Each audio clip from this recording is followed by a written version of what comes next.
ఈ వీడియో చూస్తున్న ప్రతి ఒక్కరికి నమస్కారం. ఈరోజు మనం ఈ వీడియో ద్వారా తులారాశి వారి గురించి తెలుసుకోబోతున్నాం. మార్చి 29వ తేదీన అమావాస్య మరియు సూర్యగ్రహణం. తులారాశి వారు ఆ రోజున ఈ ఒక్క పరిహారం చేస్తే చాలు అఖండ రాజయోగం కలగబోతుంది.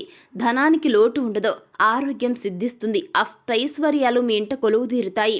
మరి ఇదంతా సాధ్యపడాలి అంటే ఆ రోజున మీరు ఎలాంటి పరిహారం పాటించాలి అనేది ఈరోజు మనం ఈ వీడియో ద్వారా చూసి తెలుసుకునే ప్రయత్నం చేద్దాం. కాబట్టి వీడియో చూస్తున్న ప్రతి ఒక్కరు కూడా ఎక్కడ కూడా స్కిప్ చేయకుండా తప్పకుండా ఎండ్ వరకు చూడండి. అప్పుడే మేము అసలు ఏం చెప్తున్నామో అన్న విషయం మీకు పూర్తిగా అర్థమవుతుందండి. శ్రీ వారాహీదేవి జ్యోతిష్యాలయం విద్య, ఉద్యోగం, వ్యాపారం, పెళ్లి, ఆరోగ్యం, నాగదోషం, సంతానం, రాజకీయం, వామాచార దోషం, భార్యాభర్తల మధ్య గొడవలు, అత్తాకోడళ్ల మధ్య గొడవలు, ప్రేమించి మోసపోవటం, స్త్రీ పురుషుల వశీకరణం, ధనం నిలకడ లేకపోవటం, మీ ఎటువంటి సమస్యలకైనా 24 గంటల్లో పరిష్కారం లభించును. నంబర్ 1 వశీకరణ స్పెషలిస్ట్ పండిత్ పవన్ నంబూదిరి, కేరళ తాంత్రిక్ గురువుగారు. సంప్రదించాల్సిన ఫోన్ నంబర్ 9043637512. ఇక ఏమాత్రం లేట్ చేయకుండా వెంటనే వీడియోని స్టార్ట్ చేసేద్దాం. ఈ సంవత్సరం మొదటి సూర్యగ్రహణం అనేది మార్చి 29, 2025 శనివారం నాడు సంభవించనుంది. ఇది పాక్షిక సూర్యగ్రహణం. 2025 సంవత్సరంలో ఏర్పడేటటువంటి 2 సూర్యగ్రహణాలలో మొదటిది అవుతుంది. అదే టైంలో శని అమావాస్య కూడా 2025 మార్చి 29వ తేదీన వస్తుంది.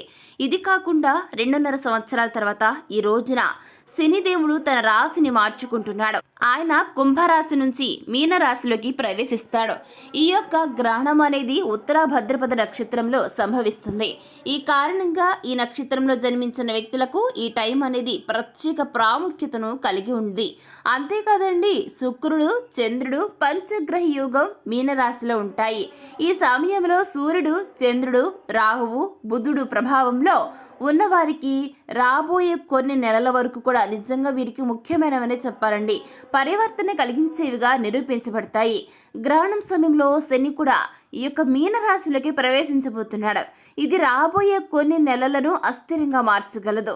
ఈ యొక్క సూర్యగ్రహణం అనేది తులారాశి వారిని, అంటే ఈ యొక్క రాశిలో జన్మించిన వ్యక్తుల్ని ఎలా ప్రభావితం చేస్తుందో, ఎటువంటి అదృష్ట ఫలితాలను తీసుకువస్తుందో ఇప్పుడు మనం ఈ వీడియో ద్వారా చూసి తెలుసుకునే ప్రయత్నం చేద్దాం. ఇక వీడియోలోకి వెళ్ళినట్టయితే కనుక తులారాశి వారికి ఈ గ్రహణం అనేది ఆర్థికంగా సానుకూలంగా ఉంటుందండి. మీ ఆర్థిక పరిస్థితి చాలా స్ట్రాంగ్గా బలపడుతుంది. అదృష్టం ఈ రాశి వారి తలుపు తడుతుంది. ఖర్చులు అదుపులో ఉంటాయండి. ఈ యొక్క సమయం అనేది తులారాశి వారికి, అంటే తులారాశికి చెందిన విద్యార్థులకు కూడా అనుకూలంగా ఉంటుంది. కాకపోతే ఈ సమయంలో మీరు మీ యొక్క రహస్య శత్రువులు, అసూయపడే వ్యక్తుల పట్ల చాలా కేర్ తీసుకుంటూ జాగ్రత్తగా ఉండాలండి తులారాశి వారు. అయితే పోటీదారులు మిమ్మల్ని మానసికంగా వేధించవచ్చు, కానీ ఎంతో ఓర్పు, జ్ఞానంతో ముందుకు సాగిపోండి తులారాశి వారు. ఉద్యోగాలు మార్చడం లేదా ఏదైనా ప్రధాన నిర్ణయాలు తీసుకోవడం మానుకోండి. ఏదైనా పాత కేసు లేదా వివాదం జరుగుతూ ఉంటే అది పరిష్కరించబడుతుంది. ఉద్యోగస్తులకు ప్రమోషన్లు లేదా మంచి అవకాశాలు లభించవచ్చండి. వ్యాపారవేత్తలు కూడా మంచి లాభాలను ఆర్జించే అవకాశం కనబడుతుంది. అదేవిధంగా మార్చి 29న అమావాస్య మరియు సూర్యగ్రహణం కాబట్టి తులారాశిలో జన్మించిన వ్యక్తులు ఈ ఒక్క పరిహారం చేస్తే చాలండి, మీకు నిజంగా ప్రతిదీ కూడా ఎటువంటి లోటు లేకుండా ఉంటుందండి. అఖండ రాజయోగం కలిగి ధనం, ఆరోగ్యం, ఐశ్వర్యం కలుగుతుందండి. ఇంతకీ ఆ పరిహారం ఏంటో ఇప్పుడు మనం చూసి వివరంగా తెలుసుకుందామండి. కాబట్టి స్కిప్ చేయకుండా తప్పకుండా ఎండ్ వరకు చూడండి. అప్పుడు మేము ఏం చెప్తున్నా మీకు అర్థమవుతుంది. ఇక వీడియోలోకి వెళ్ళినట్లయితే తులారాశి వ్యక్తులు అమావాస్య రోజు ఇప్పుడు మనం చెప్పుకోబోయే ఈ ఒక్క పరిహారం చేస్తే చాలండి, మీ ఆర్థిక కష్టాలన్నీ కూడా తొలగిపోతాయి. మీకున్న అప్పుల నుంచి త్వరలోనే బయటపడతారు. అయితే అమావాస్య రోజున సాయంత్రం 7 నుంచి 10 గంటల లోపు లక్ష్మీదేవికి సాధారణ పూజ లేదా కుంకుమార్చన చేయాలండి. ఆ తర్వాత ఒక వెండి పాత్ర కానీ ఇత్తడి పాత్ర కానీ తీసుకొని అందులో శ్రీ మహాలక్ష్మి చిత్రపటం చిన్న విగ్రహం తీసుకోవాల్సి ఉంటుంది. ఇక ఏం చేస్తారంటే ఒక ప్లేట్లో లేదా తమలపాకుల్లో అయినా సరే దాన్ని ఉంచాలి. అలా ఉంచిన తర్వాత ఓం శ్రీ మహాలక్ష్మి నమః అని మనస్సులో 108 సార్లు ఇలా జపిస్తూ చెరుకు రసంతో అమ్మవారికి అభిషేకం చేస్తూ ఉండాలి. ఇలా అమావాస్య రోజున తులారాశిలో జన్మించిన వ్యక్తులు చేశారంటే కనుక మీకున్న ఆర్థిక సమస్యలన్నీ కూడా తొలగిపోతాయండి. మీకున్న అప్పుల బాధలు అన్నీ కూడా తీరిపోతాయి.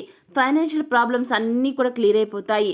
అప్పుల నుంచి బయటపడతారు. అలాగే అష్టైశ్వర్యాలు కూడా ప్రాప్తిస్తాయి. ఏదో ఒక రూపంలో మీకు ఇన్కమ్ అనేది పెరిగి కష్టాల నుంచి బయటపడతారు తులారాశి వారు. అయితే గుర్తుపెట్టుకోండి, మీరు ఈ యొక్క తులారాశి వారు ఈ యొక్క పరిహారాన్ని ఎంతో మనస్ఫూర్తిగా చేస్తేనే మీకు మంచి ఫలితాలు వస్తాయని గుర్తుపెట్టుకోండి.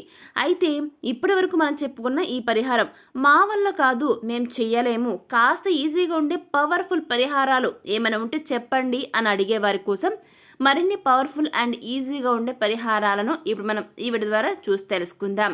ఇక అవేంటి అంటే, మనలో చాలామంది పీకల్లోతో అప్పుల్లో మునిగిపోయామని తెగ బాధపడిపోతూ ఉంటారు. అయితే అలాంటి వారు గంగాజలంతో ఇప్పుడు మనం చెప్పుకోబోయే ఈ అద్భుతమైనటువంటి నివారణలు ట్రై చేస్తే మంచి రిజల్ట్ అనేది ఉంటుందండి అని మేము చెప్పడం కాదు, జ్యోతిష్య వాస్తు శాస్త్ర నిపుణులు చెప్తూ ఉన్నారు. ఇకపోతే ప్రతి పూజలోనూ చాలామంది గంగాజలాన్ని యూజ్ చేస్తూ ఉంటారు. గంగాజలం పవిత్రమైనది మాత్రమే కాదు, అనేక అద్భుతమైనటువంటి గుణాలతో కూడా కలిగి ఉందండి. అందుకే గంగాజలంతో జీవితంలో ఉన్న అనేక సమస్యలు తొలగిపోతాయని చెబుతున్నారు. అప్పుల బాధ నుండి బయటపడడం కోసం, దీర్ఘకాలిక అనారోగ్యాల నుంచి బయటపడడం కోసం, సమస్యలను పరిష్కరించుకోవడం కోసం, అంటే అవన్నీ కూడా సాల్వ్ చేసుకోవడానికి గంగాజలం ఏ విధంగా ఉపయోగపడుతుందో ఇప్పుడు చూద్దాం. ఒక ఇత్తడి పాత్రలో గంగాజలాన్ని నింపండి. ఆ తర్వాత గదిలో ఈశాన్య మూలలో ఉంచండి. ఇలా చేయడం వల్ల అప్పుల భారం క్రమంగా తగ్గిపోతుందండి.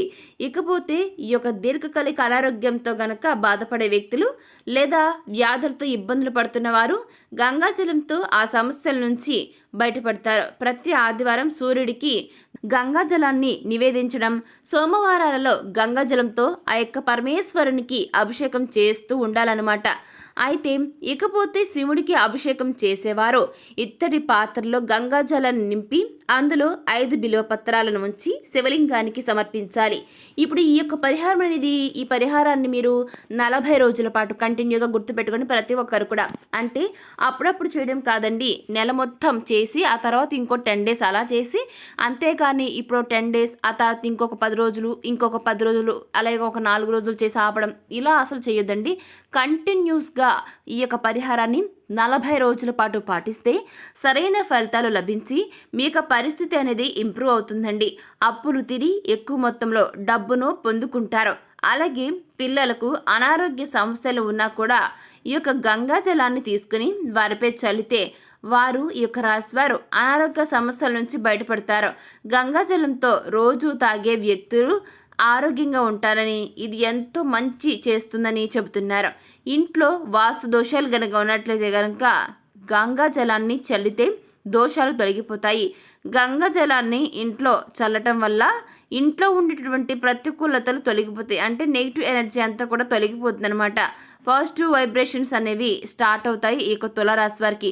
ఇకపోతే మీరు ప్రతిరోజు కూడా గుర్తుపెట్టుకోండి, మనం చేసే నీటిలో కొద్దిగా గంగాజలం, అంటే స్నానం చేసే నీటిలో కొద్దిగా గంగాజలం చిటికెడు వేసుకుని, చిటికెడు పసుపు వేసుకుని ఆ విధంగా కలుపుకొని ఆ నీటిని ప్రతిరోజు స్నానం చేయండి.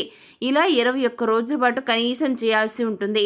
ఇకపోతే ఈ విధంగా చేయటం వల్ల ఆర్థిక సమస్యలన్నీ కూడా తీరిపోతాయి. అప్పుల బాధ నుంచి బయటపడతారు. ఇకపోతే మీకు ఎటువంటి ఫైనాన్షియల్ స్ట్రగుల్స్ ఉండవండి. జీవితం హ్యాపీగా సాఫీగా సాగిపోతూ ఉంటుంది. సో చూశారు కదా, మార్చి 29వ తేదీన అమావాస్య మరియు సూర్యగ్రహణం. తులారాశి వారు ఈ ఒక్క పరిహారాన్ని గనక నిజంగా చేస్తే మీకు దేనికి లోటు ఉండదండి, అఖండ రాజయోగం కలుగుతుందండి. అదేవిధంగా ఈ యొక్క తులారాశి వారు గుర్తుపెట్టుకోండి, ధనం, ఆరోగ్యం, అష్టైశ్వర్యాలు మీకు లేక కాదండి, మీరు చేస్తే గనక ఈ యొక్క పరిహారం చేస్తే ఇవన్నీ కూడా లభిస్తాయండి. సో ఈ వీడియో ద్వారా చూసి ఈ విధంగా ఈ యొక్క పరిహారం ఎలా చేయాలి అనేది చూసి తెలుసుకున్నారు కదా. మరి ఈ వీడియో మీకు ఎలా అనిపించింది, నచ్చిందా? నచ్చితే లైక్ చేయండి, తెలిసిన వారికి షేర్ చేయండి, కామెంట్ చేయడం మర్చిపోకండి. ఇక మరొక టాపిక్తో మళ్ళీ కలుసుకుందామండి. Thanks for watching.